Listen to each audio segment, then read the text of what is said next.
সুধী নিউভিউয়ার দর্শক, আমরা একটা ইম্পর্টেন্ট ইস্যু নিয়ে আজকে কথা বলবো। সেটা হচ্ছে আহ ইরানের সাথে বাংলাদেশের সম্পর্ক।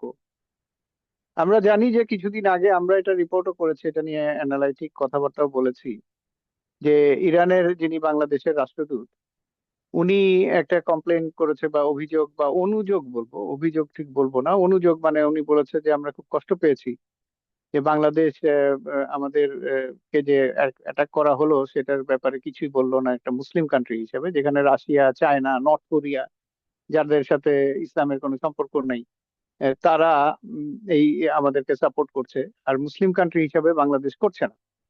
হ্যাঁ, আমরা বলতে পারি যে বাংলাদেশ আসলে মুসলিম কান্ট্রি ওইভাবে রাষ্ট্রীয়ভাবে না, যেমন Islamic Republic of Iran, Islamic Republic of Pakistan, ওরকম ইসলামিক রিপাবলিক অফ বাংলাদেশ না।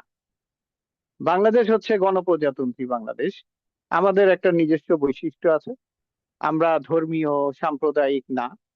এটা আমাদের অনেক আগের, ঐতিহাসিক ভাবে আমাদের এখানে প্রচুর ধর্ম, বর্ণ, আহ, জনগণের সমাগম হয়েছে, এবং যার ফলে আমাদেরকে বলে মিক্সড রেস।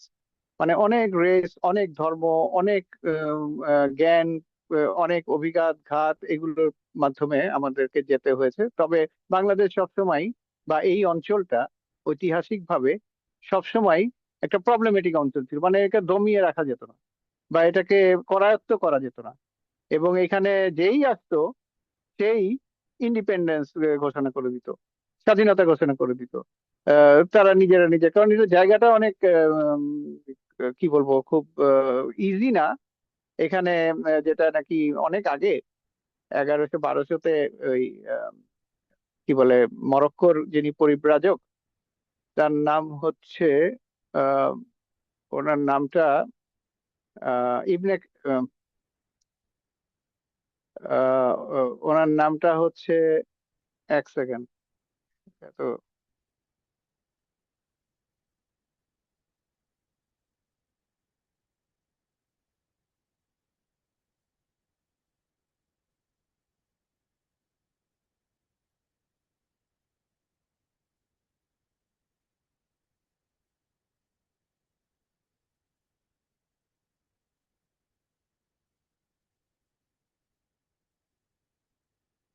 ওনার নাম হচ্ছে ইবনে বতুতা, সরি, খুবই নামকরা লোক। ইবনে বতুতা উনি এখানে এসে বলেছিলেন, বাংলায় এসে বলেছিলেন, দোজখ পায় আজ নিয়ামত, অর্থাৎ দোজখের ভিতরে বেহেশত। তার কারণ হচ্ছে এখানকার জলবায়ু, এখানকার কর্দমাক্ত আহ মাঠ বা রাস্তাঘাট, বা এখানকার বৃষ্টি ভেজা পরিস্থিতি। এখানে অনেক কিছুই সবার পক্ষে এটাকে আহ কি অ্যাডাপ্ট করা সম্ভব ছিল না। অনেক বাইরের সোলজাররা এসে এখানে ধরাশায়ী হয়ে চলে যেত। এমনকি এখানে চোলারাও এসেছিল যুদ্ধ করতে, যেটা নাকি এখন ইরান করছে, যে তারা ছোট ছোট বোট নিয়ে অ্যাটাক করছে সেই আমেরিকার বিশাল আম, যেটাকে বলে হচ্ছে ক্যারিয়ার, এয়ারক্রাফট ক্যারিয়ার, সেগুলো হিমশিম খাচ্ছে এই ছোট ছোট বোটের কারণে। তো বাংলায়ও চোলারা যখন বিরাট বিরাট জাহাজ, চোলারা মানে ইয়া থেকে আসছিল, তারা ওই উড়িষ্যা এবং মাদ্রাজের ওইখান থেকে আসছিল যখন বাংলাদেশের বঙ্গ জয় করার জন্য, তাদের বড় বড় জাহাজগুলো এখানে কাদা, মানে পানিতে, কাদা পানিতে আটকে যায়। ওয়ারাস বঙ্গের লোকজন ছোট ছোট ডিঙি নৌকা দিয়ে তারা যুদ্ধ করে, এবং তারা সেটাতেই সাকসেসফুল হয়, কারণ এটাই তাদের জিওগ্রাফিক্যাল সিচুয়েশন, যেটা নাকি এখন ইরানেও আছে। ইরানের কিন্তু গালফ যে এলাকাটা, সেটার কিন্তু ডেপথ খুব কম, শ্যালো, খুব বড় না, খুব গভীর না। ফলে ওইখানে বড় বড় জাহাজ ভিড়াটা একটু প্রবলেমেটিক, এবং ওই গালফ দিয়ে আসা যাওয়া করাটাও প্রবলেমেটিক। এই জন্য নেভিগেশন লাগে, এবং এই জন্য যারা ওইখানকার লোকাল যারা আছে তাদের সহায়তা নিতে হয়। যেমন আমাদের দেশে যখন মংলা বন্দরে জাহাজ ভেড়ে, তারা একটা জায়গায় প্রথমে থাকে, সেখান থেকে আবার তাদেরকে পাইলটরা, মংলা বন্দরে যারা পাইলট আছে তারা গিয়ে তাদেরকে নেভিগেট করে আরেকটা অ্যাঙ্করের জায়গায় নিয়ে আসে। তো এরকম একটা সিচুয়েশন। তো ইরানের এই যুদ্ধে অববাহিকায় দেখা গেল যে বাংলাদেশ খুব একটা ইরানকে খুব একটা সাপোর্ট করছিল না। মনে হচ্ছিল যে ভারত যেমন দড়ি মাছ নাছুই পানি করছিল, কিছুই বলছিল না, বাংলাদেশও ওরকম একটা ফলো করছে। এবং যার ফলে ইরানের যিনি অ্যাম্বাসেডর তিনি একটু মানে কষ্টই পেলেন এবং বললেনও সবার সামনে যে এটা তো ঠিক হচ্ছে না, বা এটাতে আমাদের কূটনৈতিক বিপর্যয় ঘটে যেতে পারে। এবং যার ফলে আমরা দেখলাম যে অনেক ক্ষেত্রেই বাংলাদেশের জাহাজ ওই হরমুজ প্রণালী পাড়ি দিতে পারছে না। যদিও ইরান বলেছে না যে আমাদের বন্ধু রাষ্ট্র বাংলাদেশ। ইরান অনেক ওয়াইজ লিডারশিপ আছে ইরানের। তারা ভারতকেও কি বলে জাহাজ পাঠাবে, জাহাজ ছেড়ে দিবে বলেছে। বিকজ ভারতের জনগণের সাথে ইরানের জনগণের একটা অনেক ঐতিহাসিক সম্পর্ক আছে, যেটা হয়তো বাংলাদেশের সাথেও আছে। বাংলাদেশেও পারস্য, এবং আপনারা জানেন যে ভারতের যারা ছিল তাদের মানে ভারতের ভাষাই ছিল পারস্য ভাষা, বা যেটাকে বলে হচ্ছে পার্সিয়ান ল্যাঙ্গুয়েজ, যেটাতে এমনকি ব্রিটিশরা এসেও তাদের প্রথম 100 বছর সিপাহী বিপ্লবের আগ পর্যন্ত তারা এই পার্সিয়ান ল্যাঙ্গুয়েজেই তাদের অফিসিয়াল কাজ কারবার চালিয়েছে। যদিও উর্দু ছিল আদারওয়াইজ ল্যাঙ্গুয়েজ, মানে জনগণের ল্যাঙ্গুয়েজ, কিন্তু পার্সিয়ানটা ছিল লিখিত ল্যাঙ্গুয়েজ। যদিও পার্সিয়ান লেখা হয় আর আরবিক হরফে, কিন্তু সেটা শব্দগুলো সম্পূর্ণ ভিন্ন। সেটার সাথে অ্যারাবিকের ওয়ার্ড গুলোর কোনো মিনিং নেই, বা ওয়ার্ড গুলো ওখানে আসে না। তো আমরাও সেইভাবে জড়িত ভাষার মাধ্যমে এবং সংস্কৃতির মাধ্যমে বিভিন্নভাবে ইরানের সাথে জড়িত। শুধু যে মুসলিম তা না। আর এখানে শিয়া সুন্নির একটা ব্যাপার আছে। আমরা যদিও সুন্নি, আমরা হয়তো সৌদি আরব বা বিভিন্ন দেশের সাথে আমাদের টাই বেশি, কিন্তু শিয়া সুন্নির এই কনফ্লিক্টটা পলিটিক্যাল কনফ্লিক্ট। এবং এখন ওয়ার্ল্ডে এই কনফ্লিক্টটা খুব একটা যে জিয়ে রাখার মতো কোনো পরিস্থিতি আছে বলে আমার মনে হয় না। আর তো এরকম একটা পরিস্থিতিতে আমরা দেখলাম যে বাংলাদেশ গভর্নমেন্ট, জনাব তারেক রহমান প্রধানমন্ত্রী, তিনি তার নিজস্ব ফান্ড থেকে, মানে প্রাইম মিনিস্টারের যে ফান্ড থাকে সেখান থেকে তিনি 1 কোটি টাকার মতো তিনি দিয়েছেন আহ ইরানকে। দিয়েছেন মানে ওইটা দিয়ে মেডিসিন এবং আরো যে সমস্ত জিনিসপত্র আছে হাইজিনিক, যেগুলো ত্রাণ, সেগুলো উনি ইরানের হাতে সমর্পণ করেছেন থ্রু রেড ক্রিসেন্ট। সরি। তো এটা একটা খুব ভালো জেস্টার। এটা পলিটিক্যালও না, এটা খুব হিউম্যানিটেরিয়ান একটা ব্যাপার, যে আমরা মানবিক একটা ব্যাপারে আমরা তাদের সাহায্য করছি। এটা খুব একটা token, of course token, but token has some values in diplomatic circle. এই টোকেনের মাধ্যমে আমরা ইরানের মন জয় করে নিতে পারি এবং তাদের মনোকষ্ট দূর করে দিতে পারি। এবং এটা দূর হয়ে গেলে তারা আমাদেরকে অনেক সহযোগিতা করবে। এবং আমরা জানি যে এর আগে পাকিস্তানের সাথেও একটা ভালো মানে নেগোসিয়েশন বা কথাবার্তাও চলছে, বা কথাবার্তা হয়েছে আমাদের খলিলুর রহমানের সাথে। তো ওটা আনাতালিয়া যে ইয়েটা আছে, যেটাকে বলে ডিপ্লোম্যাটিক ফোরাম, ওইখানে তাদের মিটিং হয়েছে এবং সেখানে স্টেটমেন্টও গেছে, খুব পজিটিভ স্টেটমেন্ট গেছে। ইসাক দারও স্টেটমেন্ট দিয়েছেন টুইটে, এক্সে। এবং আমাদের বাংলাদেশ গভর্নমেন্টও দিয়েছে, পাকিস্তানকে ধন্যবাদ জানিয়েছে মেডিয়েশনের জন্য। সো ফলে আমাদের একটা ভালো পরিস্থিতি তৈরি হয়েছে। এবং এই দানটা করার ফলে আহ, বাংলাদেশ এবং ইরান গভর্নমেন্টের যে একটা কোল্ড একটা সম্পর্ক তৈরি হচ্ছিল, সেখান থেকে আমরা বেরিয়ে আসতে পেরেছি বলে আমার মনে হয়। আর এখন যে ইরানের এবং যুক্তরাষ্ট্রের যে যুদ্ধ অবস্থা, তাতে তো দেখছি যে ট্রাম্প তো তার 2 সপ্তাহ পার হয়ে গেল 22 তারিখে, এবং তারপরেও তিনি এক্সটেন্ড করলেন, সিজফায়ার এক্সটেন্ড করলেন, এবং বললেন যে ইরান কে সময় দেওয়া হচ্ছে নেগোসিয়েশনে আসার জন্য। একটু আগে একটা খবর পেলাম যে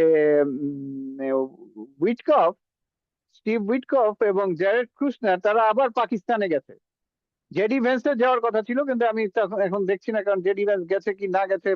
ডোনাল্ড ট্রাম্প বলছেন জেডি ভেন্স যাবে, আর ইরান বলছিল যে না, তারা কোনো নেগোসিয়েশনে যাবে না, তারা এগুলোতে এই সমস্ত ধাপ্পাবাজিতে নাই। তো এখন জানি না কি হচ্ছে, বাট জাস্ট খবর পেলাম, এটা সত্যি মিথ্যা জানি না, তবে খবরটা একটা পেলাম যে তারা পাকিস্তানের দিকে রওনা দিয়েছে, যে Jared Kushner and Steve Witkoff. এবং দেখা যাক কি হয়। ইন দ্য মিন টাইম একটা সিজফায়ার লেবাননের সাথেও হচ্ছে, লেবানন ইসরায়েলের সাথেও হচ্ছে, পিস ট্রিটি হচ্ছে। হবে কিনা সেটাও জানি না, বাট এটা বলছে, ডোনাল্ড ট্রাম্প বলছে যে এটা হবে। কিন্তু রিসেন্টলি যেটা দেখা গেছে যে সৌদি যুবরাজ এমবিএস মোহাম্মদ বিন যিনি সৌদি আরবের সবকিছু দেখছেন, তো উনি যে কথাটা বললেন যে ওনারা ইব্রাহিম অ্যাকর্ড, যেটা নাকি ট্রাম্পের একটা বড় ডিপ্লোম্যাটিক পলিসি ছিল, যেটাতে ইসরায়েলকে মিডল ইস্টে একটা সৌহার্দ্যপূর্ণ অবস্থায় নিয়ে যাওয়া, সেটাতে যিনি মোহাম্মদ বিন সালমান যেটা বললেন যে এটা আসলে ইরান ইসরায়েলের সাথে প্যালেস্টাইনে যে স্টেট আছে, রাষ্ট্র, সেটাকে আহ, সংযুক্ত করতে হবে। এবং পিস ট্রিটিতে ইরান যেটা বলেছে, লেবাননের যুদ্ধ বন্ধ করতে হবে, প্যালেস্টাইনের এই সমস্ত অত্যাচার এগুলো বন্ধ করতে হবে। এবং ওই দিন দেখলাম যে প্যালেস্টাইনে দুইজন, একটা একটা বাচ্চা ছেলে এবং আর একটা বয়স্ক বয়স্ক মানে একটা মানে মিড এজ একজন আহ, পুরুষকে তারা গুলি করে, তাদের সেটলার্সরা এবং আর্মিরা তারা গুলি করে তাদেরকে মেরেছে। তো এগুলো চলছে, সেটলার্স চলছে, লেবাননেও চলছে। লেবাননেও পুরো সাউথ লেবানন দখল করে ফেলবে ইসরায়েল। এই সমস্ত ব্যাপার স্যাপার চলছে। এট দ্য সেম টাইম শান্তির জন্য ট্রাম্প চাচ্ছে শান্তিটা হোক, কারণ ট্রাম্পের ব্যাপার হলো যে ট্রাম্প যে ব্লকেড জারি রেখেছে, সেই ব্লকেডে থেকে অনেক শিপই ফাঁকি দিয়ে চলে যাচ্ছে এবং সেগুলো সব ইরানিয়ান শিপ। ব্লকেড খুব কার্যকর হচ্ছে না, ট্রেড চলছে। ট্রাম্পের যেই এখন ট্রাম্প যেটা করবে, সে বা করতে চাচ্ছে, সেটা হচ্ছে যে যেভাবেই হোক একটা নেগোসিয়েশনে বসানো ইরানকে। তবে ইরান খুবই এখন একটা কি বলবো দ্বিধাগ্রস্ততে আছে। তার কারণ হচ্ছে যে তারা বারবার নেগোসিয়েশনের নামে, বারবার একবার নেগোসিয়েশনের নামে তো যুদ্ধ করলো 12 দিনের, আবার একটা নেগোসিয়েশনের নামে তাদের খামেনিকেই মেরে ফেললো, তাদের ধর্মীয় নেতাকে। আবার একটা নেগোসিয়েশনের নামে ওখানে ব্লকেট তৈরি করে দিল ডেস্ট্রয়ার দিয়ে।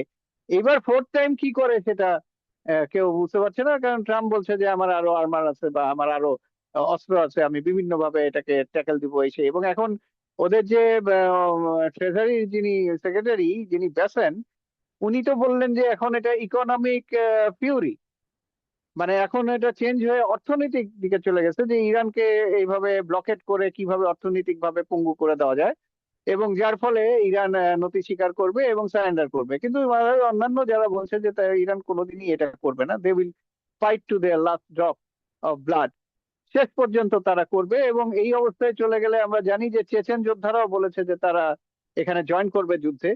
এবং আমেরিকার ওই আর্মি পাওয়ার নাই, আমেরিকার যে পাওয়ারটা হচ্ছে এয়ার পাওয়ার। এখন তারা এয়ার পাওয়ার শেষ করেছে, এখন তারা নেভাল পাওয়ারে আসছে। এবং অনেক জায়গা থেকে কথাবার্তা শোনা যাচ্ছে যে অনেক তাদের ডেস্ট্রয়ার আগুন লেগে গেছে, ধ্বংস হয়ে যাচ্ছে, বিভিন্ন বিভিন্ন ধরনের ব্যাপার স্যাপার, যেগুলো নাকি মেইন স্ট্রিম মিডিয়াতে আসছে না, আমেরিকা সেগুলো থেকে জনগণকে জানতে দিচ্ছে না। ইসরায়েলেরও প্রচুর ক্ষতি সাধন হয়েছে। একটা কথা মনে রাখবেন, যাদের আমেরিকা এবং ইসরায়েলের ক্ষতি না হলে তারা কিন্তু শান্তি প্রস্তাবে যেত না।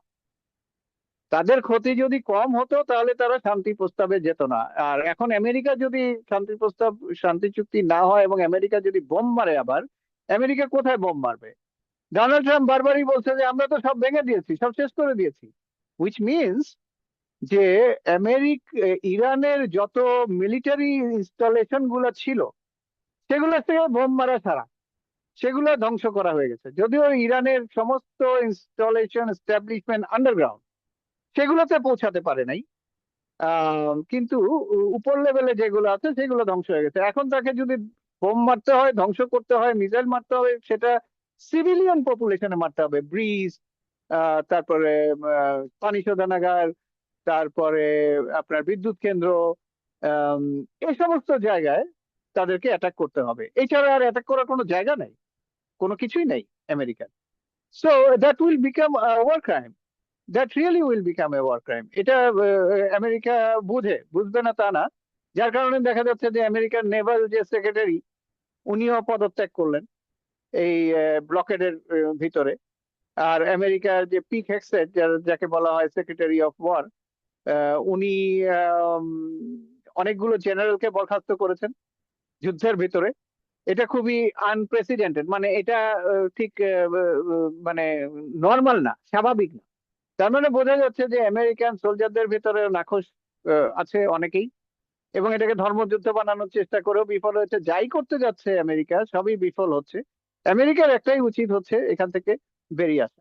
অ্যাজ আর্লি অ্যাজ পসিবল, যেটা ডোনাল্ড ট্রাম্প চাচ্ছেন এবং ডোনাল্ড ট্রাম্প বুঝছেন। কারণ ওনার এখানে মিড টার্মের অবস্থা করুন।